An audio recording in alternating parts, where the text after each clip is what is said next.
Abonné sɛŋɛbali ɲinabalo an ka foli b'a ye dante foli min na ka se faw sigiyɔrɔ la ayiwa ni aw ka jamu ka sigitɔ ye jamukan min na b'a fɔ ale ma ko muso Mali kunnafoni TV.net jabaranin kan restez sur place bi ani mɔgɔ min bɛ ɲɔgɔn bolo musoya kɛnɛ kan bi ale mɔgɔ dɔɔnin don n bɛ se ka fɔ mɔgɔ dɔɔnin min permettre k'a fɔ denmisɛnninlamɔgɔ don c'est une star a ye stariya kɛ denmisɛnninya la la diamant noire kabini a nana bi yɛlɛ dɔrɔn la a nisɔn ka di mute mais n bɛ kuma d'a yɛrɛ ma a b'a yɛrɛ ɲɛfɔ ɲɛna a bɛ baara min kɛ a b'o ɲɛfɔ ɲɛna a bɛ musoya intéresser très bien même mademoiselle ça va? Oui, ça va. Ko kaɲi Dɔɔnin kan bienvenue i ma de parla sa merci. i b'i tɔgɔ i jamu ani i sɔrɔ yɔrɔ hakɛtɔ bɛ kuma kan i b'o fɔ an ɲɛna. Bon ne tɔgɔ Mariam Sowore ne yɛrɛ sɔrɔla Moti de ne ye Motika de i m'a ye bon en même temps komi an ka cɛkɔrɔba banna k'an to denmisɛnninya la an fanicinin taara an ta Moti kana n'an ye yan nɔ voilà. Ok donc an ye mun ye Motika de mais sababu de y'aw se Bamakɔ yan nɔ donc ka lamɔ kɛ yan nɔ d'accord o faamuna Mariam i bɛ baara jumɛn de kɛ? Bon ne bɛ maquillage de kɛ bon yen maquillage kun ka se n kun bɛ kun dilan de kɛ fɔlɔ. D'accord donc i bɛ maquillage kɛ yan'o cɛ i tun bɛ kun dilan kɛ donc i bɛ maquillage kɛ cogo di sisan salon de b'i bolo ou bien jumɛn de b'i bolo? Salon de bɛ ne bolo. Ah salon de b'i bolo. Awɔ. I b'i ka salon tɔgɔ fɔ an ɲɛna a bɛ fan jumɛn fɛ? Bon ne ka salon bɛ Lafiyabugu Musa Mara ka yɔrɔ fanfɛla. D'accord. Awɔ bon ne ka salon tɔgɔ Sogore Makeup. Sogore Makeup. Oui. D'accord. O faamuna Mariam e yɛrɛ fɛ mun ye musoya ye? Bon musoya ne yɛrɛ fɛ musoya ye cɛsiri de ye quoi. D'accord. Oui. O b'a la. E bɛ se k'o dɔrɔn de fɔ wa? Mariam yɛrɛ filɛ nin k'i pari jupe complet ɲuman na sɔɔni bɛ tɛgɛ la Mariam maquillélen don brésilienne bɛ Mariam kunna musoya ye cɛsiri dɔ yɛrɛ fara kan sa. Bon n'a fɔra musoya a bɛɛ de ye musoya kɔnɔ muso kan k'i cɛsiri de ka baara kɛ parce que baara de bɛ mɔgɔ nafa o de bɛ mɔgɔ bɔ nɔgɔ la i n'a fɔ baara de bɛ mɔgɔ dɛmɛ quoi musoya ye baara de ye wa ni timinadiya ni cɛsiri quoi o de ye musoya ye ani sanuya. Voilà n bɛ fɛ k'olu yɔrɔnin mɛn d'accord o faamuna an bɛ se ka ne ni n lajɛbagaw bɛ se k'a dɔn Mariam donna maquillage in domaine kɔnɔ cogo di ou bien ka daminɛ kun dilan na ka na se fo maquillage ma a daminɛna cogo di? Bon kun dilan in a diyara ne yɛrɛ de ye quoi kun dilan diyara ne ye bon n kun se kun dilan na i m'a ye bon ne yɛrɛ taara salon na ne kun tɛ se hali kun dugumana digili la bon n y'a kanu n taara a ɲɛfɔ salontigi n'a sɔrɔ a bɛ se k'an ta hali ni bɛ se ka salon furan k'a jɔsi ani ka ci misɛnninw k'a senfɛ quoi donc ne yɛrɛ n dege o de senfɛ. Ko mɔgɔ timinandi bɛ nɔ bɔ ko la i ye courage de ta d'accord halisa courage donc o kɔfɛ maquillage nana cogo di? Bon ne yɛrɛ maquillage dege o y'a sɔrɔ ne yɛrɛ salon da yɛrɛ n yɛrɛ ye. Ah bon? N y'a dege n yɛrɛ ka salon kɔnɔna na. O faamuna ok Mariam baara in daminɛ ni bi cɛ e ye gɛlɛya jumɛn de sɔrɔ baara in na parce que baara o baara yan'i ka nafa sɔrɔ a la i bɛ gɛlɛya dɔɔni sɔrɔ fɔlɔ dɛ Mariam ye gɛlɛya jumɛn de sɔrɔ a ka baara in na? O ye tiɲɛ ye baara o baara n'i y'a kanu i bɛ ɲɛ sɔrɔ a la baara foyi tɛ taa ni gɛlɛya tɛ gɛlɛya kɔfɛ nɔgɔya de bɛ na bon ne yɛrɛ bɛ se k'a fɔ n ko n ye gɛlɛya fitinin min sɔrɔ a la o ye ne ni n ka cɛkɔrɔba yɛrɛ cɛla ye parce que an fakɛ a kun tɛ sɔn bɔli ninnu ma i m'a ye bon komi ne kun ma kalan kɛ ne bɛ so kɔnɔ ni dugu jɛra tɔ bɛ bɔ ka taa école la ne dun bɛ so kɔnɔ donc n y'a kanu ka ko dɔ kɛ quoi bon ne kun bɛ bɔ ka taa salon na a kun man di an ka cɛkɔrɔba ye ni ne bɔra ni n taara bi sini ni nana a b'a fɔ ko n'i bɔra tuguni n b'i garaka kari an ka cɛkɔrɔba ka nɛni yɛrɛ bɛɛ kun y'o ye wa donc o la ne ye bɔ ni nana tuguni bɔ a yɛrɛ tilala ka sɛgɛn a y'a ye solution taara yen to yen nɔ ne ye gɛlɛya min sɔrɔ a la a kɛra o ye sinon ne yɛrɛ ka salon baara yɛrɛ daminɛ na n bɛ taa salon na hali kun dugumana digiri ɲuman ne kun tɛ s'a la mais ne ye n to o la dugumana digi yɛrɛ ne kun tɛ s'a la mais ne kun bɛ peut-être de kɛ d'accord parce que n y'a kanu n bɛ n jɔ k'a filɛli minnu kɛ n ka patron fɛ donc ne yɛrɛ sera kalo 3 kɔnɔna na Petit tati. Oui. Tu modèle ni ya kile ka bama wore. Yawo. OK, donc kalango yoro dun. Mariam klala kana kalan blade ya. Non, Mariam ma kalan kɛ. Ah. OK. Ma kalan Te problème ye. D'accord. Et o ye bara gɛlɛya ye. O kɔfɛ bara in bɛ ka nafa jumɛn de lase ma? Bara in bɛ ka nafaba de lase ne ma. A nafa tɛ dɔn ka ban. Mɔgɔ yɛrɛ i bɛ baara la ani tɛ baara la kelen tɛ. Surtout ni yɛrɛ ye salon dayɛlɛ i yɛrɛ ye.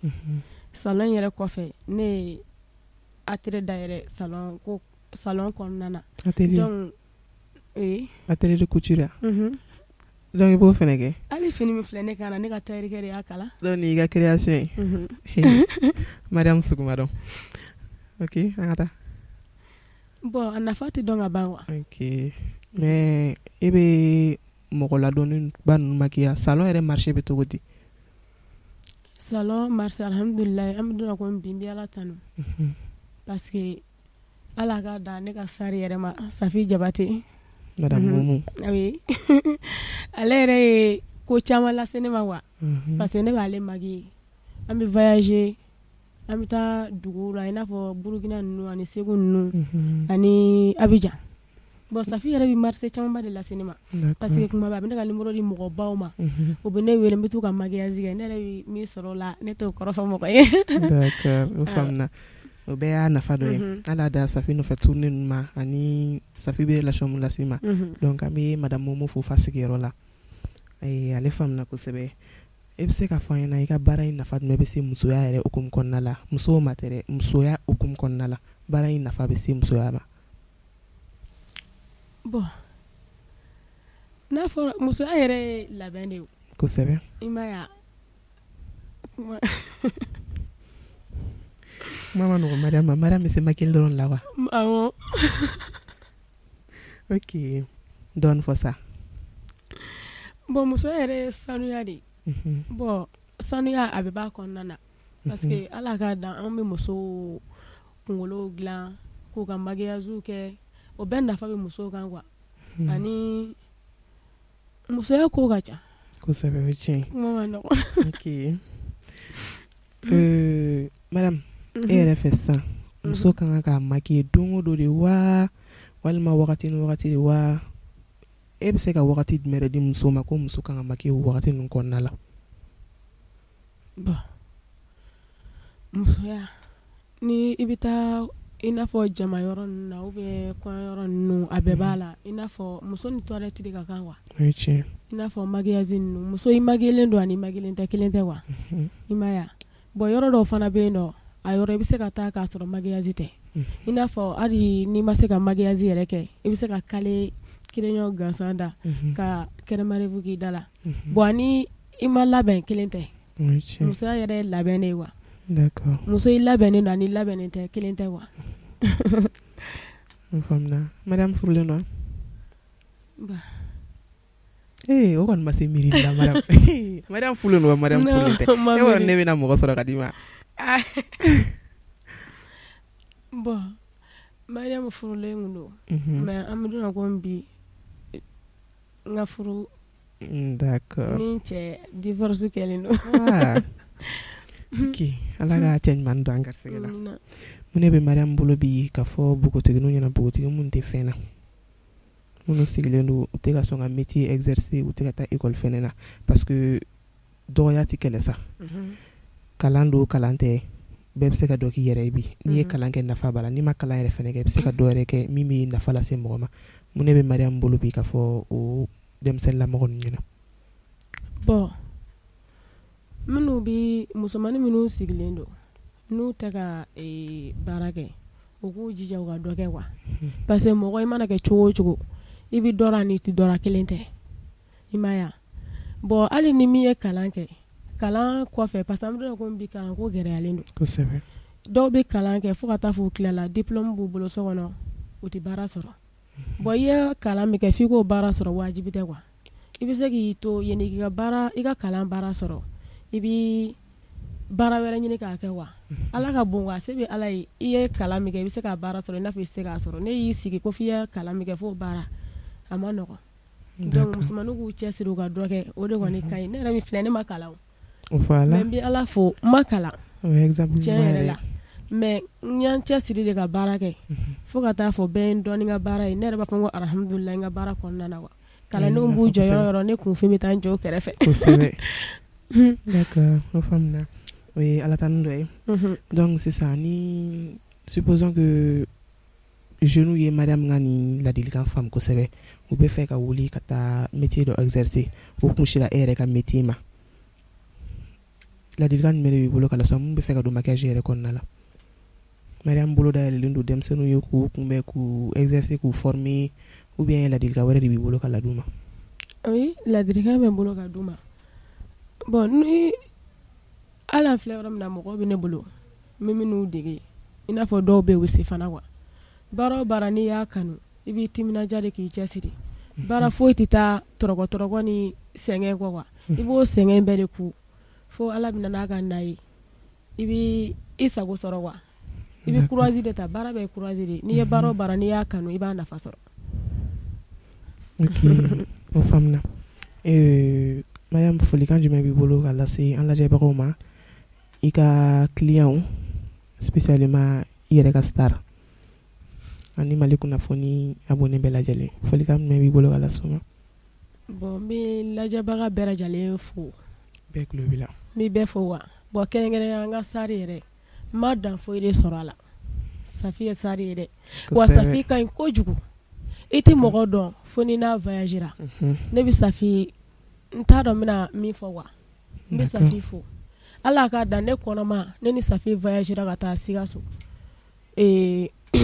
salon tanaciyɛn na ani Bingeni ne taara u ka mariage kɛ Safi tun bɛ ne yɛrɛ bila ne bɛ taa n da a yɛrɛ tun bɛ da dilan min yɛrɛ sanfɛ a tun b'a fɔ ko ne ka yɛrɛ ka taa n da in na a bɛ climatiseur k'ara ko mama fila ni ye reposer ne ka tila ka jigin o den na ne ni Safi ka tila ka taa Abidjan Safi bɛ ne yɛrɛ den de ta k'a da kɔrɔ ka bɔnmina da kan ko susu i den bɛ kasi n tɛ ɲinɛ wa a yɛrɛ tulo bɛ n na quoi ni bɛ nkalon tigɛ sari min don a ma kafa a ma yaada bon mɔgɔ caman bɛ yen dɔn ne yɛrɛ b'a mɛn mɔgɔw da u b'a fɔ ko Safi ka bɔ a yɛrɛ bolo a jamanen don ne b'a f'u ye a kana mɔgɔ juger a ye gɛrɛ a la fɔlɔ i m'a ye n'i gɛrɛla mɔgɔ la de i b'a dɔn n'a ka ɲi n'a man ɲi hali n'i taara Safi sɔrɔ a fɛ yen nɔ n'a bɛ dumuni na a b'a fɔ de k'i ka n'i sigi n'a yɛrɛ k'a dun walayi a ye dɔ kɛ karisa kun o t'ale ta ye. Ok voilà bon o kɔfɛ n bɛ n ka client fo n bɛ n ka client fo dɛ n'i y'a mɛn ko Mariam bi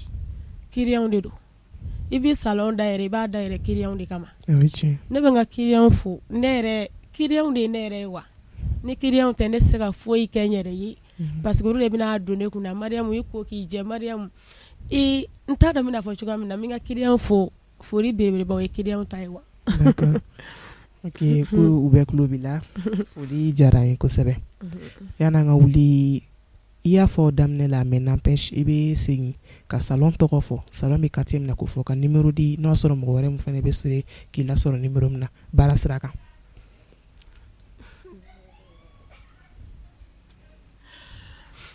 Bon salon bɛ Lafiyabugu. Ok.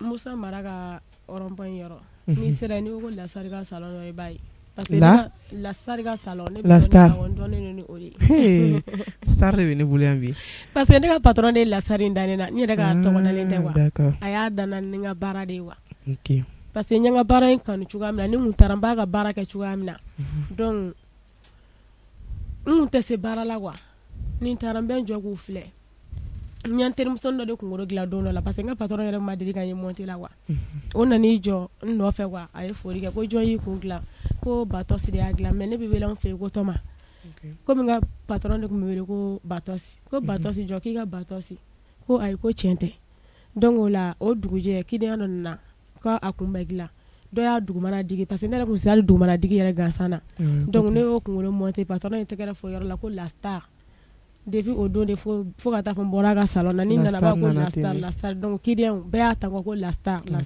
fo ka nin dɔn la star donc n'i taara Lafiyabugu Musa Mara ka rond-point la star ka salon d'accord n'i sera rond-point ni yɔrɔ la taxi place la n'i ye mɔgɔ ɲininka o b'a yɔrɔ f'i ye n ka salon dogolen tɛ.